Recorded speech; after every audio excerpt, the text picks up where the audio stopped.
Cooking with Amy. Hey, good morning, everybody. I love to have a nice brunch on Sundays. I think it's a great way to get the family together. Sometimes dinners are tough. Everyone's so busy. So in my house, we meet on Sundays for brunch for sure. And this is a quick, easy brunch recipe. It's wonderful for holidays. It's also great, if you've got leftover ham to use, or just if, you want to do something special for the family. And I love it because it's a make ahead. So you can make it the night before. In fact, you need to make it the night before, and it just doesn't get easier than this. It's my ham and cheese sandwich brunch bake. The first thing I do is I pick up a firmer white bread, like an English muffin bread really works nicely, or you just don't want a real squishy sandwich bread. And this is optional. You don't have to do this, but I'm going to kind of cut some of the crusts off here. But again, not a big deal if you don't have the time to do this, and you can, save these crusts and use them to make breadcrumbs or in another recipe if you'd like. Okay. Now basically I take a 9x13 pan that I've sprayed really well with cooking spray, and I'm going to start assembling ham and cheese sandwiches. And I told you, this just doesn't get much easier. So basically I've got a piece of cheddar or Colby or even American cheese that's going to go on the first part of the bread, the first 6 pieces of bread. And then if you've got leftover ham, it's a great way to use leftover ham. Or you can just go to the deli and pick up some ham. So I'm going to throw 6 slices of ham on top of the cheese. Then I've got the bread. Oh, I forgot. We've got one more layer of cheese, and I'm using Swiss. This is a combination of cheddar and Swiss cheese, and I love the combination of those two together. If you don't do Swiss, you could do all cheddar. If you wanted to add a little heat, you could do pepper jack cheese. You could try some different cheeses.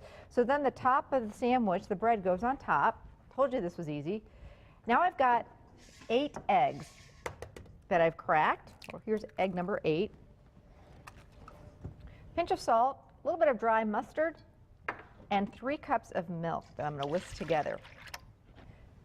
And I love it when I can do this, like I say, the night before. And then when it comes to brunch time, the morning of, all I have to do is throw this in the oven, toss together, or pick up a nice fresh fruit salad, maybe some muffins, and I can actually enjoy the brunch. I don't have to be in the kitchen the whole time. Love that.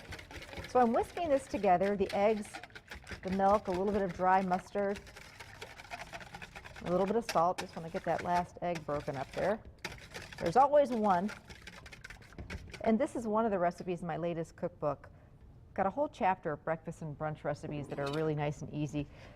My family, especially my daughter Ireland, is a big breakfast person, so I'm always trying to come up with new, quick, easy recipes that won't have me flipping pancakes all morning.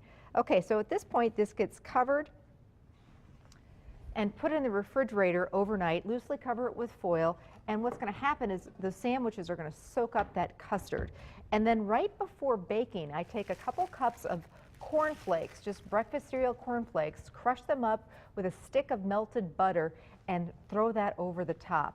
And then you bake this in the oven, covered with foil, for about 45 to 50 minutes, then uncover it the last 15-20 minutes or so, just so those corn flakes will get nice and golden on top and stay nice and crunchy. And I think that's my favorite and the kids' favorite part about this brunch casserole is that nice crunchy topping. Serve this with fresh fruit, some muffins or coffee cake, cut it into squares. Always let it cool about 5 to 10 minutes before you cut it. It's going to cut a lot nicer if it rests just a little bit. But there you go. One of my family's all-time favorites, my ham and cheese sandwich brunch bake, and it just doesn't get much easier than that. Recipes on the website.